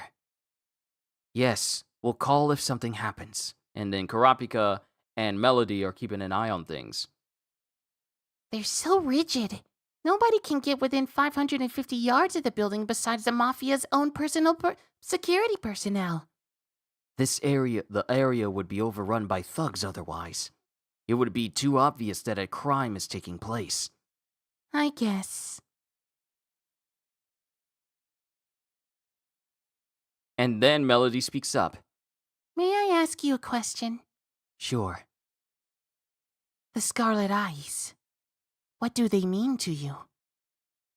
And then Karapika's not even looking at her, but he goes, Why do you ask? No particular reason, really. I was just curious. Your heartbeat sounded ferocious when we saw that slide. Fury, intense and deep. A melody of wrath. Sounds like I can't lie to you. I belong to the Kurta clan. Our eyes are usually brown but turn red when agitated. I wear black contacts to escape detection. oh, so that's why we can't normally see them. He's got contacts in. Huh, I thought it's something you could turn off and turn on again, like the Sharingan. But then again, Hunter kind of predates Naruto at this point, doesn't it? I think so. I'm searching for the eyes of my brethren. I want to return them to their graves, no matter what it takes. Will you tell Dalzolin about me? Nah. I don't want to die. You're perceptive. The heartbeat tells the truth. Yours was calm, yet very icy. You're willing to sacrifice yourself for your goals. If I have to kill her, so be it. Why did you apply for this? Why did you apply for this job? Why do you ask? I might lie, you know. Your eyes will tell me. And then she speaks up. I'm a pro hunter, too. A music hunter, I suppose. I'm looking for a certain sheet music. You left out the crucial details. You're close. I'm looking for the Sonata of Darkness.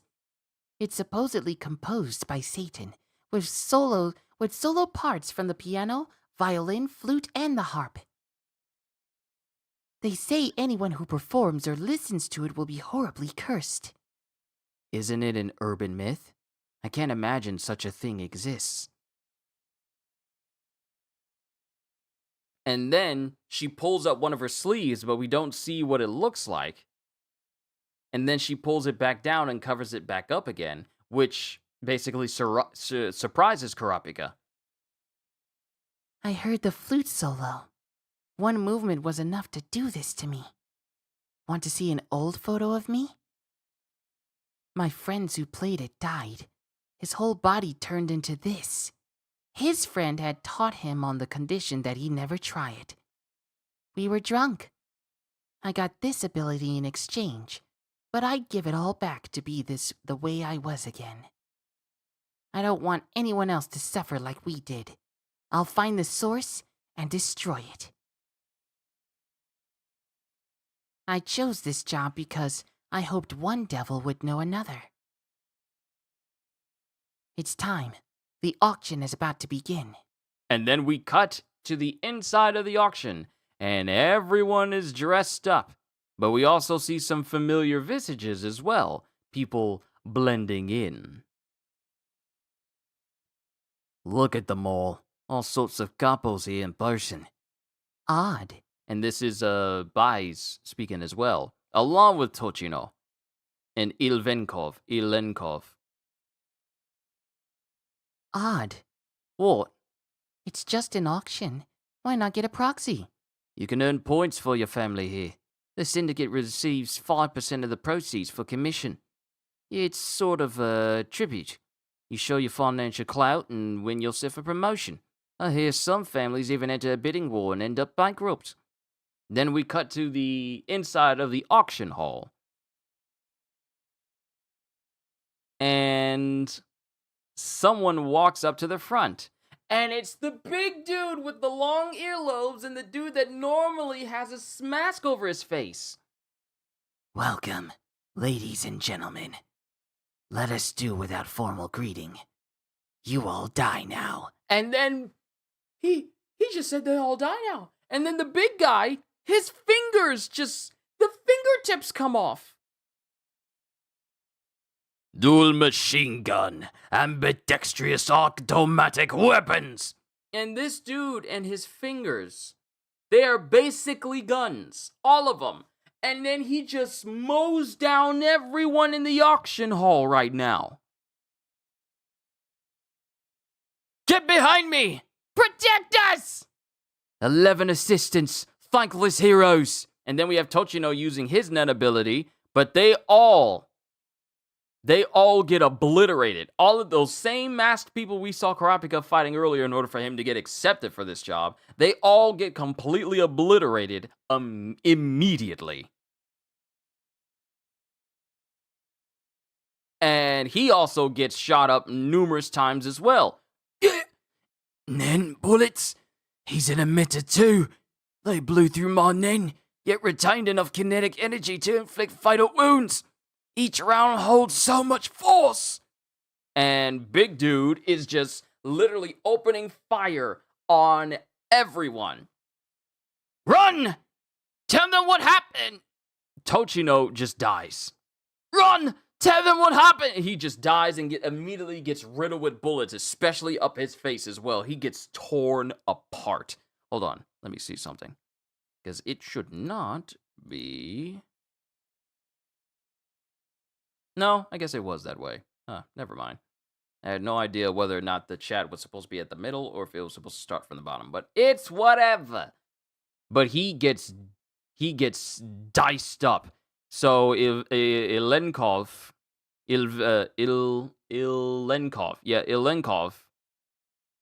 bursts through with Bais, but then he immediately gets bashed over the head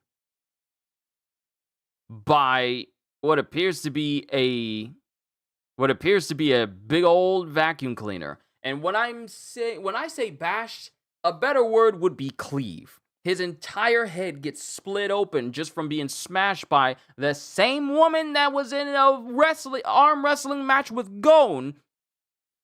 She slaps him. She cleaves his head in with this vacuum cleaner to the point where you even see one of his eyeballs pop out. And then Bais is running, but it shows this woman while Bais is getting a fair distance away. All of a sudden, this woman is already airborne and literally right behind her. Mind you, she's this woman in this black turtleneck sweater. She's a far distance from Bais.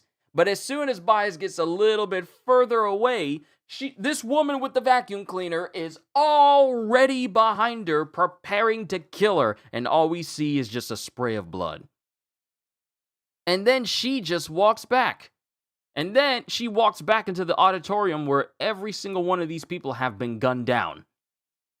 That didn't take much effort. I didn't have to do anything. Let's go, Blinky! Suck up all the corpses and their blood and personal belongings from this room, plus the chairs. And she turns on the vacuum and she starts vacuuming up every single body that's in there until there's literally nothing left. I'm so tempted to see if I could hire her, but she just sucks up all the bodies inside of this little vacuum. All of it gets sucked up in there until there's just one person left and he's still moving despite missing an entire arm. Yeah. Oh. This one's still alive. Who are you? No matter, we'll kill you all. The Mafia will track you and your families down. Every single one will suffer the pain. And then dude with his fingers just opens fire on him and just completely dismembers him, because we see an eyeball fly off and we also see a hand fly off too. Family? What's that? And that's the end of the chapter, as the woman with the vacuum cleaner just vacuums up his body next too. And mind you, the ground was covered in blood too. Everything got sucked up too, so that not even blood remained. It's a clean floor. No club soda needed for this, just sucked it all up. And the last person alive, yeah, he got gunned down and sucked up into the vacuum too. And the short dude that has usually has a mask over his face, he doesn't have one now because he's dressed up in a suit alongside the other dude just to fool the other mafia members. He just goes, Family? What's that? But that's the end of chapter 73. And the end of volume 8. And that's where we're going to call it a session, ladies and gentlemen. Mind you, I am still greatly considering playing Borderlands 4.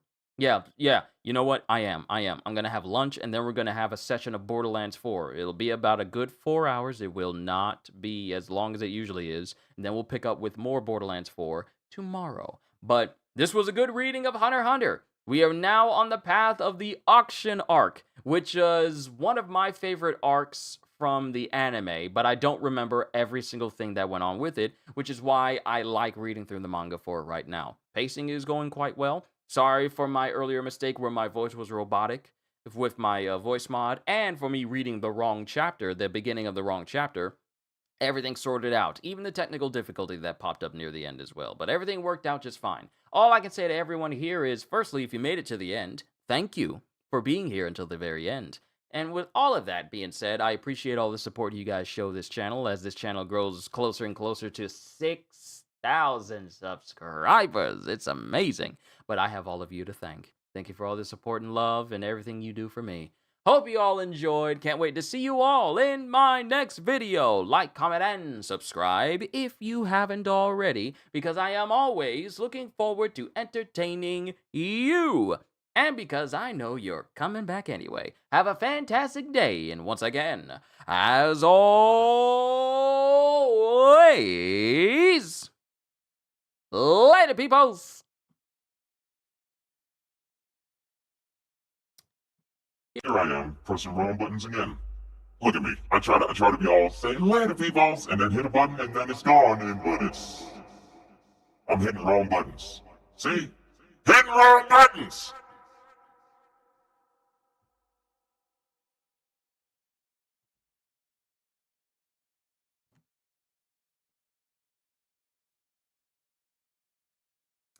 I'm still hitting the wrong buttons.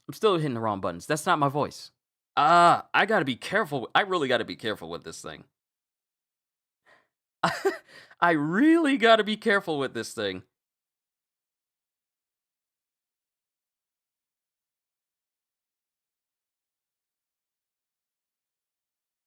Hold on, where did chat go? Hold on, where did chat go?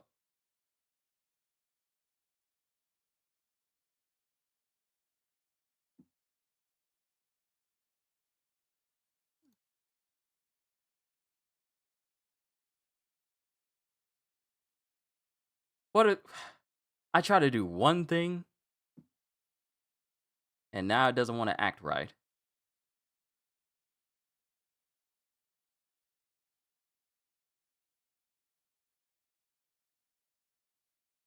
There we go. Now I'm gone.